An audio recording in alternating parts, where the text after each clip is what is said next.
महाभारत युद्ध के 13वें दिन द्रोणाचार्य ने कौरवों को जीत दिलाने के लिए चक्रव्यूह नामक घेरा बनाया। यह अत्यंत जटिल सैन्य संरचना थी जिसमें प्रवेश करना कठिन और बाहर निकलना उससे भी कठिन था। इसको तोड़ने का ज्ञान केवल अर्जुन और श्री कृष्ण को था। उसी दिन द्रोणाचार्य की योजना थी कि अर्जुन चक्रव्यूह तोड़ने के लिए उपस्थित न हो, इसलिए उन्होंने छल से अर्जुन को एक अन्य मोर्चे पर भेज दिया, जहां उसे सामरिक कारणों से रोक दिया गया।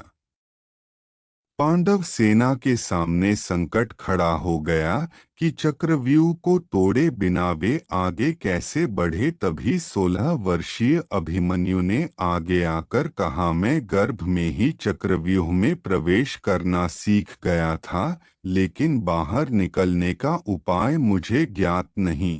यदि आप सब मेरे पीछे पीछे आए तो मैं इसमें प्रवेश कर सकता हूँ। युधिष्ठिर और भीम ने कहा, हम तुम्हें अकेला नहीं छोड़ेंगे, हम पीछे पीछे रहेंगे और रक्षा करेंगे। इस विश्वास के साथ अभिमन्यु ने रथ बढ़ाया और अकेले ही चक्रव्यूह में प्रवेश कर गया।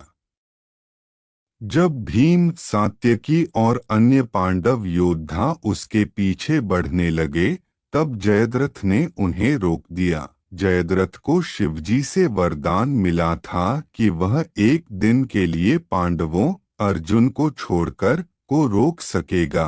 नतीजा यह हुआ कि अभिमन्यु अकेला ही चक्रव्यूह के भीतर फंस गया। अंदर प्रवेश करते ही अभिमन्यु ने अद्भुत पराक्रम दिखाया।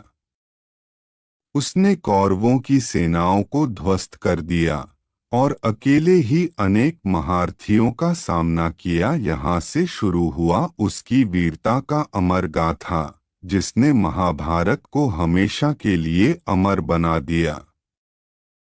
सामने थे महाबली योद्धा भीष्म, द्रोण, कर्ण, कृपाचार्य, अश्वत्थामा, शल्य और अन्य अनेक महारथी। अश्वारोही एक क्षण भर में धराशायी हो गए। स्वयं दुर्योधन का पुत्र भीषण युद्ध में गंभीर रूप से घायल हो गया। अभिमन्यु ने अकेले ही भीष्म पितामह, द्रोणाचार्य और कर्ण को चुनौती दी। उसने कर्ण का रथ छिन्न भिन्न कर दिया, अश्वत्थामा को घायल किया और शल्य को पीछे हटने पर विवश कर दिया। भीष्म जैसे योद्धा तक चकित होकर बोले, यह बालक नहीं, कोई अग्निदेव का अवतार प्रतीत होता है। जब अभिमन्यु अकेले टिकता दिखा तो कौरवों ने युद्ध के नियम तोड़ दिए। अनेक महारथी एक साथ उस पर टूट पड़े, फिर भी अभिमन्यु ने बिना विचलित हुए सभी का सामना किया। कर्ण ने उसका धनुष काटा, अश्वत्थामा ने सारथी मारा, कृपाचार्य ने घोड़े मारे, द्रोण ने अन्य अस्त्र नष्ट किए। अब वह निहत्था था, लेकिन अभिमन्यु ने रथ का पहिया उठाकर उसे गदा की तरह चलाया। उसने गदा से अनेक योद्धाओं को मार गिराया और दुशासन के पुत्र को भी घेरकर घायल किया। घायल और थका हुआ होने पर भी अभिमन्यु पीछे नहीं हटा। सातों महायोद्धाओं ने मिलकर उसे अंततः परास्त किया, लेकिन उसकी वीरता ने कौरव सेना को हिला डाला और पांडवों के हृदय में अग्नि प्रज्वलित कर दी। कौरवों ने षड्यंत्र कर अभिमन्यु के सारे अस्त्र शस्त्र नष्ट कर दिए। उसका धनुष कर्ण ने काटा, घोड़े कृपाचार्य ने मारे, सारथी अश्वत्थामा ने मारा और रथ द्रोण ने तोड़ दिया। अब 16 वर्षीय योद्धा पूरी महायोद्धाओं की भीड़ में निहत्था खड़ा था। अभिमन्यु ने हार नहीं मानी। उसने अपने रथ का पहिया उठाया और उसे गदा की तरह घुमाकर कौरव सेना पर टूट पड़ा। कई सैनिकों और रथियों को उसने इस पहिए से ही धराशायी कर दिया।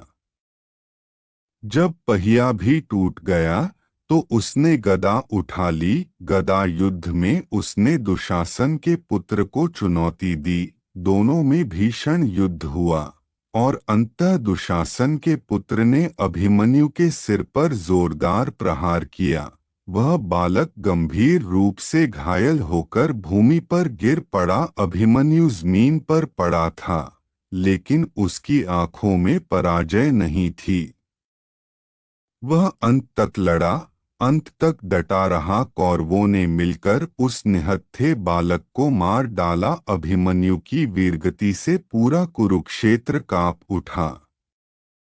कौरव सेना ने नियम तोड़े, इसलिए उनके माथे पर कलंक लगा। पांडवों के हृदय में शोक और प्रतिशोध की ज्वाला प्रज्वलित हो गई।